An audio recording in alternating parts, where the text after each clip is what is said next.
자비로우신 하나님, 새 날을 열어주셔서 감사합니다. 무엇보다 우리를 기도의 자리로 불러주셔서 하루를 시작하며 우리 입술이 내는 첫 소리가 찬양이게 하시고, 우리 눈이 보는 처음 글이 성경 말씀이게 하시고, 우리 귀가 듣는 첫 마디가 설교 말씀이게 하시니 감사합니다. 오늘 하루 우리의 입이 많은 말을 할 수 있겠으나 품이 없고 방정맞은 말이나 나를 높이고 남을 낮추는 말은 멀리하고 하나님을 높이고 사람을 세우는 말을 하게 하시옵소서. 오늘 하루 우리의 눈이 많은 것을 볼 수 있지만 세상 만물과 주위 사람에게서 감사의 제목만 골라보게 하시옵소서. 오늘 하루 우리의 귀가 많은 것을 들을 수 있겠으나 다른 사람 흉보는 말에는 귀를 닫게 하시고, 다른 사람을 칭찬하고 격려하는 말을 듣고, 다른 사람의 마음에서 우러나는 아픔들에만 귀를 기울이게 하시옵소서. 그리하여 우리의 오감이 거룩하게 되어 하나님을 섬기는 귀한 통로가 되게 하시옵소서. 하나님, 오늘 하루 무엇보다 자비를 배우기 원합니다. 하나님의 자비로우심을 깊이 깨닫게 하시옵소서. 성경에 이르시기를 하나님은 자비롭고 은혜롭고 노하기를 더디하고 인자와 진실이 많은 하나님이라고 하셨습니다.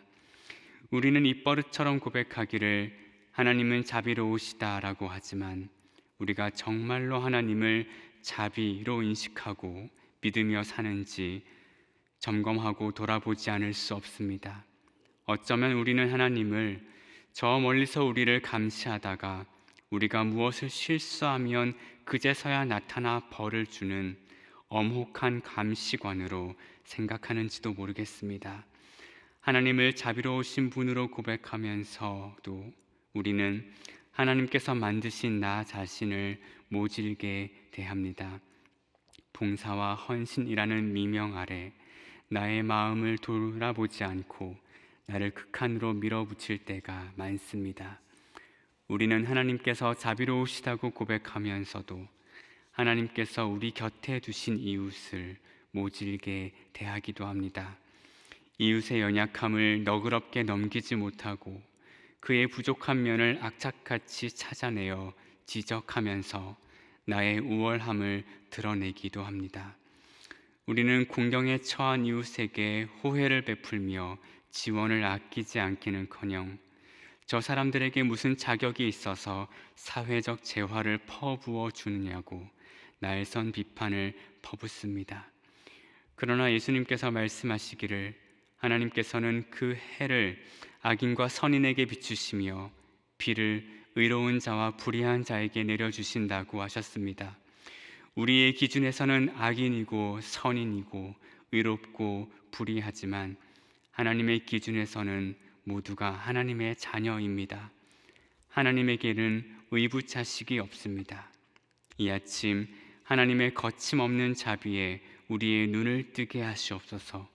너희 아버지의 자비로우심 같이 너희도 자비로운 자가 되라는 예수님의 말씀이 오늘 우리의 삶을 지배하게 하시옵소서. 하나님, 5월도 중순을 향하여 가고 있습니다. 5월은 가정의 달이라고 합니다. 하나님께서 인류의 첫 인간관계인 가정을 통하여 사랑과 지지를 경험하게 하시고 세상이 여전히 살아갈 만한 곳이라는 희망을 경험하도록 하셨습니다. 그러나 이 세상에는 가정을 사랑이 아니라 슬픔으로 경험하는 사람들이 있습니다. 하나님께서는 부부를 사랑의 관계로 묶어주셨습니다만 사랑의 경작에 실패하고 이혼이라는 카드를 만지작거리는 부부들이 있습니다. 주님, 관계가 상하여 아파하는 부부들의 깨진 마음을 만져주시옵소서. 처음의 사랑과 결혼의 서약을 기억하게 하시옵소서. 서로의 마음을 부드럽게 하셔서 자존감과 적대감을 내려놓고 마음과 마음이 이어지는 대화를 쌓아가도록 하시옵소서. 부모와 자식 간의 갈등의 골이 깊어져서 남보다 못한 사이로 지내는 가정도 있습니다. 성장의 과정에서 주고받은 상처를 기억하기보다 지금까지 이끌어 주신 하나님께 그 시선을 돌리게 하시옵소서. 서로의 깨진 마음을 들여다보고 용기를 내어 손을 내밀고 화해의 장으로 나아가도록 이끌어 주시옵소서. 부모의 유산을 놓고 싸우느라 사이가 틀어진 형제 자매를 위해 기도합니다. 만몬의 거대한 유혹 앞에서 하나님이 아니라 돈을 선택했던 그 결정들을 회개하게 하시옵소서. 잠시 흔들렸던 마음을 다시금 붙잡고 돈이 아니라 사랑을, 이익이 아니라 관계를 선택하게 하시옵소서. 소송의 과정에 있다면 소를 취하하게 하시고 서로를 향해 진심으로 사과하며 애정을 회복하는 일이 곳곳에서 벌어지게 하시옵소서. 또한 세상에는 어린이날을 마음껏 축하하지 못하는 불임과 난임 가정도 있습니다. 누군가 육아의 고통을 말할 때 그러한 고통이라면 얼마든지 감내할 테니 제발 아이를 허락해 달라고 눈물로 기도하는 사람도 있습니다. 하나님, 생명의 사건을 일으켜 주십시오. 아이들의 울음소리가 아름다운 꽃처럼 피어나게 해주십시오. 하지만 부부의 본질은 자녀의 생산이 아니라 사랑의 관계임을 기억하게 하시고 주어진 현실을 받아들이는 지혜의 마음도 허락해 주십시오. 무엇보다 이 땅의 청년들을 위해 기도합니다. 행복한 가정을 꾸리고 싶지만 그러기에는 이 사회의 현실이 너무나 불안합니다. 우리 사회는 가정의 탄생을 다분히 개인적인 것으로 축소해 버렸습니다. 가정이 생태계와 사회의 비호 속에서 탄생하도록 하신 하나님의 의도를 묵살해 버렸습니다. 하나님, 이 사회가 우리 청년들의 불안에 귀를 기울이게 하시옵소서. 마음껏 사랑하고 마음껏 결혼하고 마음껏 아이를 낳을 수 있는 생명의 사회를, 그 기반을 만들어 가도록 인도하시옵소서. 이제 말씀의 자리로 나아갑니다. 하나님의 인도하심을 구하며 겸손하게 나아갑니다. 우리의 어지러운 마음을 가지런히 정돈해 주십시오. 우리가 주님의 말씀을 향하여 마음과 귀를 열도록 해주십시오. 설교자에게 은총을 내려주셔서 하나님의 말씀을 담대하게 선포하도록 인도해 주십시오.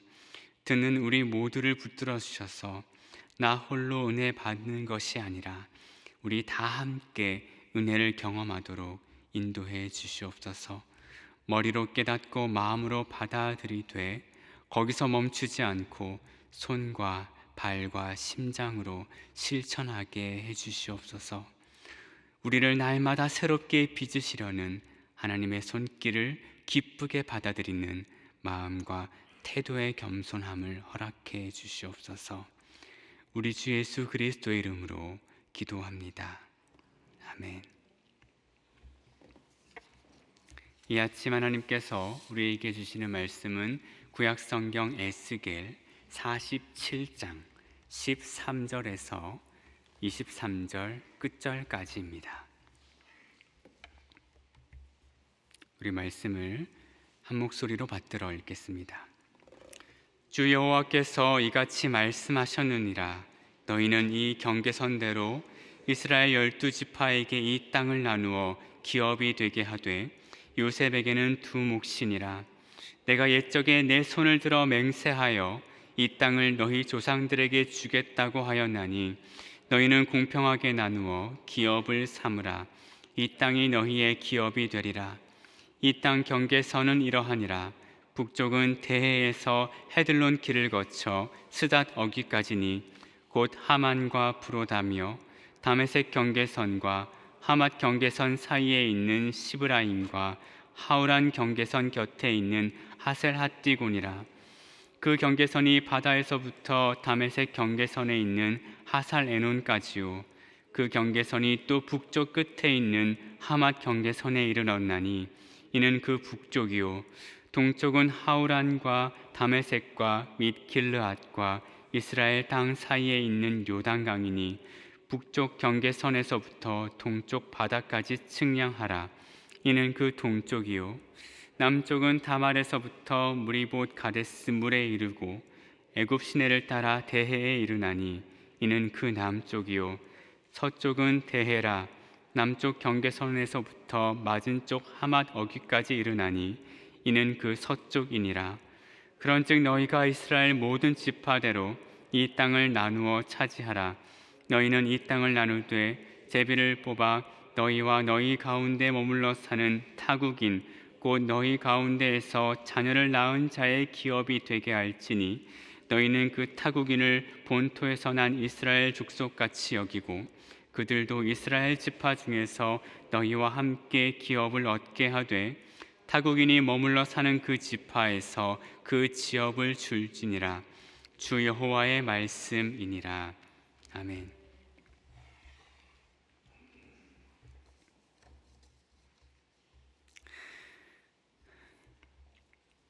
에스겔서의 막바지로 달려가고 있습니다. 이른바 40장부터 시작한 성전 환상의 마지막 부분입니다. 우리가 40장부터의 이 본문을 성전 환상이라고 일컫는데요.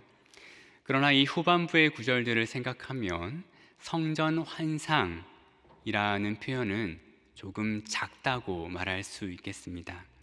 왜냐하면 이 47장부터는 비단 성전에 국한할 수 없는 내용들이 등장하기 때문입니다. 그래서 이 모든 내용을 포괄하는 표현이 있다면 그것은 이스라엘을 회복하는 환상이다, 이렇게 말할 수 있겠죠. 이스라엘의 회복, 그 일들을 하나님께서 환상으로 보여주십니다. 환상을 영어로 표현하면 비전이라고 하겠죠.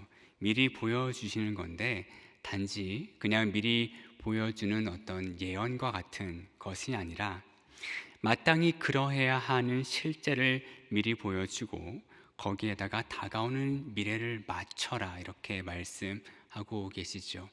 우리가 알다시피 이 환상들은 성전의 모양부터 이 끝절에 이르기까지 일종의 예시입니다. 이것이 현실에서 실현되었다기보다는 어떤 이상적인 모습으로 등장하고 있는데요.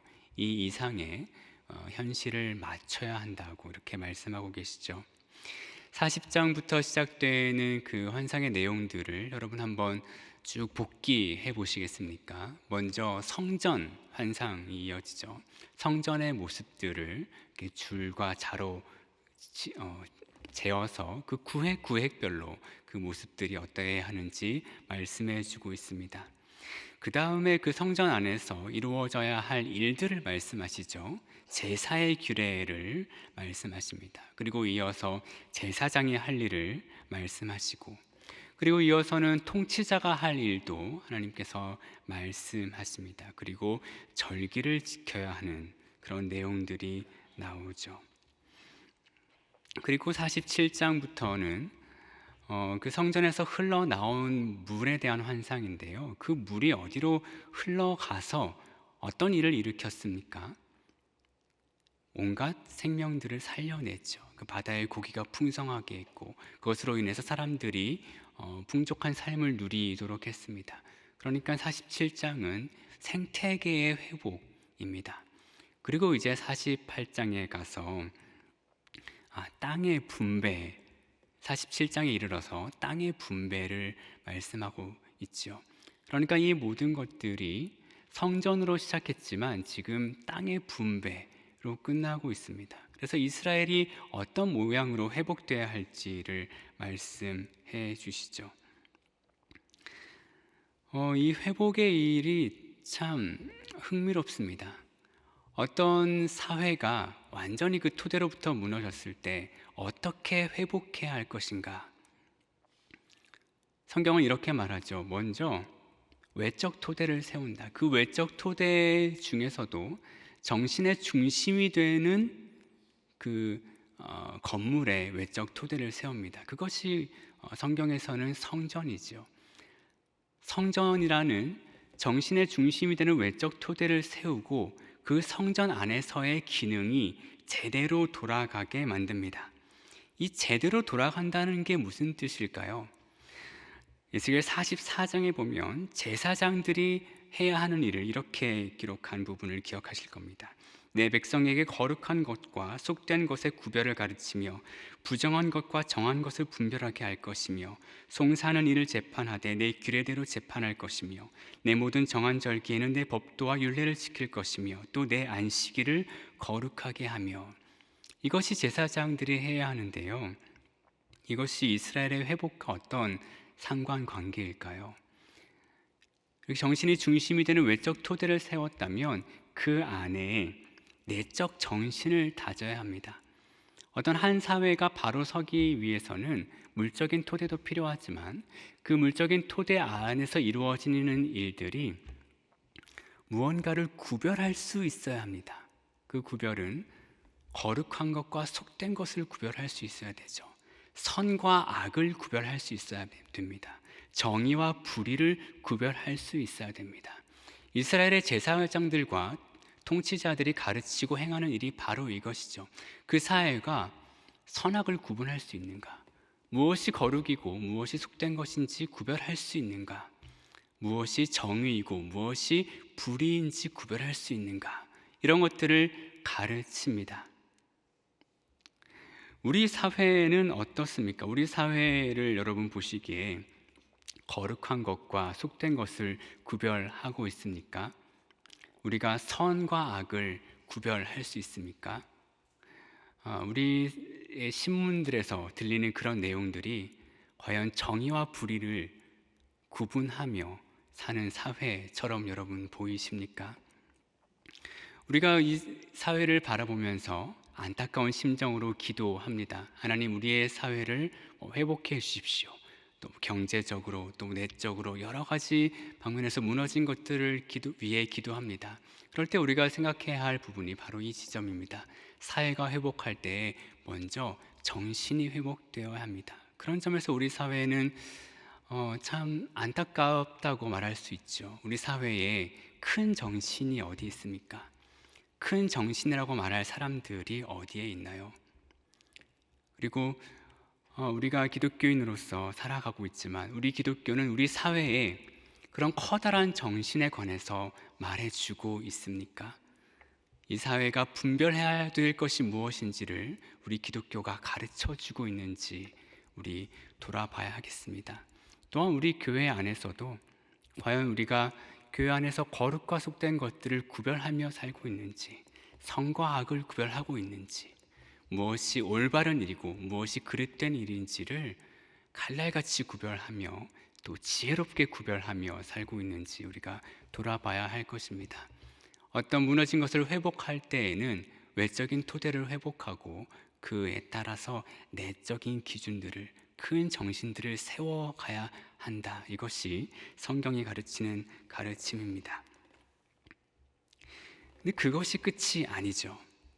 그것이 끝이라면 에스겔서는 46장에서 끝내야 할 것입니다. 그 사회를 회복하는 것이 우리가 아주 가볍게 말하는 대로 교회가 회복되면 모든 것이 회복된다. 기독교가 살아나면 한국 사회가 살 것이다. 우리 이렇게 단순하게만 말해서는 안 되겠습니다. 왜냐하면 에스겔서는 47장과 48장을 가지고 있기 때문입니다. 지난번에 읽으셨겠지만 47장에서 그 거룩한 물이 흘러들어서 그 물이 성전에만을 채우는 것이 아니라 성전의 바깥을 채우지요. 그 채워서 하는 일이 무엇입니까? 아까 잠깐 말씀드렸듯이 생태계를 회복합니다. 그러니 인간의 무너진 사회를 회복하는데 하나님께서 어떤 조건들을 말씀하고 계시죠. 인간이 홀로 살아갈 수 없다. 인간이 만들어낸 문화만으로는 살아갈 수 없다. 인간이 살아가기 위해서 필요한 토대, 자연, 생태계, 하나님께서 만드신 것들을 얘기하고 있습니다. 그것이 인간의 물적 토대가 됩니다. 그리고 그 토대 위에서 생태계가 회복된 그 이후에 오늘 본문 이 땅 분배가 시작됩니다. 그리고 이제 인간에게 필요한 것은 무엇인가요? 땅이죠. 인간에게는 땅이 필요합니다. 여기서 땅은 일종의 환유나 제휴이겠습니다. 물적으로 어떤 땅이기도 하지만 인간이 살아가기 위한 모든 물리적인 토대, 환경적인 토대를 말하는 의미로서의 땅이겠습니다. 우리는 사람이 떡으로만 살 것이 아니라 하나님의 입으로부터 나오는 말씀으로 산다는 말씀, 이 말씀에 익숙한데요. 이 말씀이 옳습니다만 그 반대도 우리가 생각해야 합니다. 우리가 그러면 말씀만으로 살 수 있습니까? 이 말은 우리가 어떤 영적인 것으로만 살 수 있습니까? 인간에게는 영혼만이 있나요? 그렇지 않죠. 인간에게 몸이 있습니다. 그리고 구약의 전통이 말하는 이 영혼은 단순히 어떤 소울처럼 눈에 보이지 않는 어떤 신령한 것이 아니라 인간의 온전한 몸 자체, 인간의 영혼과 정신과 몸을 모두 아우르는 전 인격으로서의 인간을 가리킬 때 이 구약은 영혼이라는 말을 쓰죠. 우리가 그렇게 번역했습니다만 원어는 원래 네페시라고 하지 않습니까? 그러니까 사람은 전 존재로서 살아가기 마련입니다. 사람에게는 영혼이 있는 것처럼 그에게는 육신이 있죠. 그래서 우리가 마치 육이 없는 것처럼 사람을 대우해서는 안 되겠습니다. 그 사람이 무언가를 필요할 때에 기도해 줄게 이렇게 말하죠. 그리고 하나님을 믿으십시오 이렇게 말을 하는데, 이런 말들이 참 옳습니다만 이런 것들이 인간의 물적 토대를 무시한 상태에서 주어진다면 이것은 공허한 말이 되겠습니다. 그래서 어느 목사님도 말씀하셨습니다마는, 여러분, 배고픈 사람에게는 복음이 무엇이겠습니까? 그에게 복음은 음식이지요. 헐벗은 사람에게는 무엇이 복음이겠습니까? 그에게는 의복이 복음이겠습니다.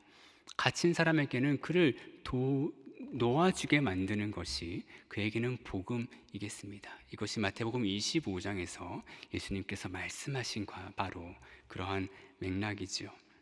그래서 오늘 본문을 보면서 하나님께서 인간을 어떻게 대우하시는가를 우리가 깨달아야겠습니다. 하나님은 인간이 물질의 존재임을 알고 계십니다. 그리고 인간에게 물적 토대가 필요한 것을 알고 계십니다.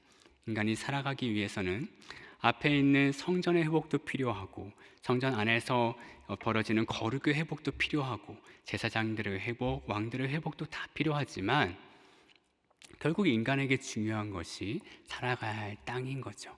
물적인 토대인 거죠. 이 토대들에 관하여 말씀하고 있습니다.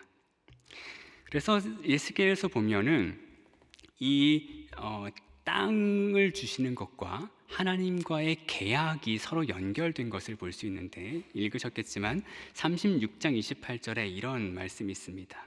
내가 너희 조상들에게서 준 땅에서 너희가 거주하면서 내 백성이 되고 나는 너희 하나님이 되리라. 너희는 내 백성이 되고 나는 너희 하나님이 되리라. 이것은 하나님이 이스라엘과 맺은 계약문이죠. 이 계약문인데 이것이 땅의 유무와 연결이 되어 있습니다. 하나님께서는 그들을 계약 백성으로 부르시고, 이제 너희가 나를 섬기니 너희는 아무 부족함이 없이 살 것이다, 이렇게 말씀하지 않으셨습니다. 너희가 이제 나의 백성이니 내가 너희에게 땅을 주겠다.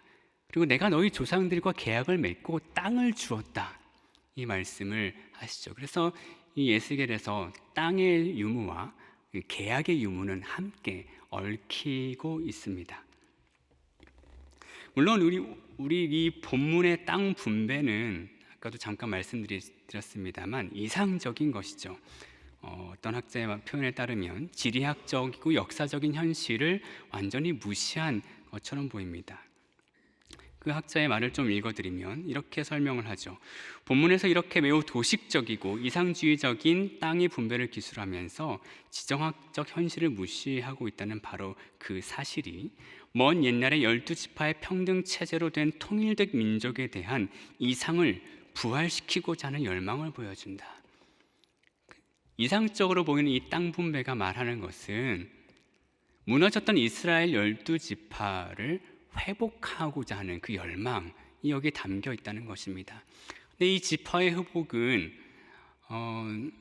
기계적인 회복이 아니죠. 우리가 이제 역대상이라든지 에스라 느헤미야를 보면은 이미 포로 이후의 백성들은 명시적이고 기계적인 의미에서 12지파의 모습과는 좀 거리가 있습니다. 이것은 그러므로 어떤 의미에서는 이상적인 의미이겠고 그 본질에 닿은 의미이겠습니다. 하나님께서 이스라엘 12지파를 주시면서 하고자 하셨던 게 뭔가요? 그들이 서로가 서로에게 군림하지 않고 서로가 서로를 지배하지 않고 평등한 체제로서 서로 어울려 살기를 바라는 그 마음을 12지파라는 체제에 담아두셨죠. 그러나 이스라엘은 그 마음을 무시하고 우리에게 왕을 주십시오 하면서 서로가 서로에게 군림하는 사회를 만들어냈습니다. 그러나 오늘 에스겔이 말하는 이 12지파의 환상은 다시금 하나님께서 그들에게 주셨던 초창기의 비전으로 돌아가라고 합니다. 서로가 서로를 평등하게 대하는 12지파의 체제, 서로가 서로를 군림하지도 않고 지배하지도 않고 침해하지도 않는 어울려서 조화롭게 살아가는 그 세상을 하나님은 말씀하고 계십니다. 이제 에스겔의 환상이 끝나갑니다. 하나님은 에스겔서를 통해서 무너져갔던 사회가 어떻게 회복되는지를 보여주십니다. 먼저 정신적인 토대인 성전을 세우고 그 안에서 제사장들이 바르게 가르치고 행동함으로써 무엇이 거룩하고 속된 것인지, 무엇이 선이고 악인지, 정의고 불의인지를 구별하게 하십니다. 그리고 그렇게 구별된 세상에서 생태계가 회복되고 또 인간의 물적 토대들이 회복되고 그 안에서 서로의 관계들이 회복되는 일들을 보여줍니다. 그 일은 다분히 우리 경계 안에서가 아니라 오늘 마지막 절에 있는 것처럼 이방인의 경계까지도 포함하는 그런 매우 포용적이고 평화적인 세상입니다. 그 세상을 꿈꾸며 그 세상이 비전으로서가 아니라 또 우리 사회에서도 이루어지기를 기도하면서 늘 나라와 민족을 위해 사회와 우리 세상을 위해 힘쓰고 기도하는 우리 모두가 되기를 간절히 빕니다. 주기도문으로 기도회를 마칩니다. 하늘에 계신 우리 아버지, 아버지의 이름을 거룩하게 하시며 아버지의 나라가 오게 하시며 아버지의 뜻이 하늘에서와 같이 땅에서도 이루어지게 하소서. 오늘 우리에게 일용할 양식을 주시고 우리가 우리에게 잘못한 사람을 용서하여 준 것 같이 우리 죄를 용서하여 주시고 우리를 시험에 빠지지 않게 하시고 악에서 구하소서. 나라와 권능과 영광이 영원히 아버지의 것입니다. 아멘.